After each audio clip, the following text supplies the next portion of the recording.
မြေသားစမုံပေါက်မှာပါဒီမှာလဲသုံးပြီးဟိုးမှာနည်းနည်းတော့မဟုတ်ကားတွေရော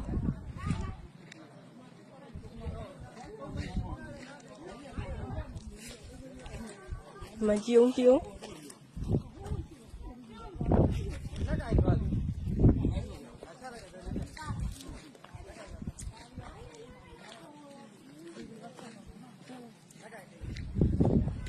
အိုးရေတွေကိုထွက်လို့ကြည့်အော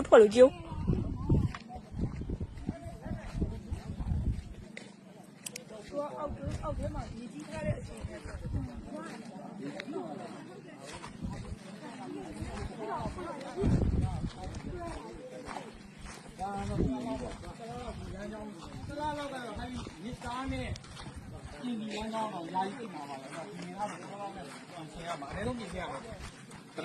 တရားထိခိုက်မှုတိတ်မရှိပြီမဲ့ဒီပြည့်ကြောင်းရောအင်မတန်မှ ဟိုမှာကားကြီး ဟုတ်ကဲ့ဟိုကဘယ်ဆက်သွားလို့မရတော့ဘူး ရတော့ဘူး ကူးတာမှာတော့ခင်ဗျားခုန်ကြည့်နေအဲ့ဒါကြီးကို ကားတစ်စီးမှာ လဲတော့သွားတာမဟုတ်ဘဲနဲ့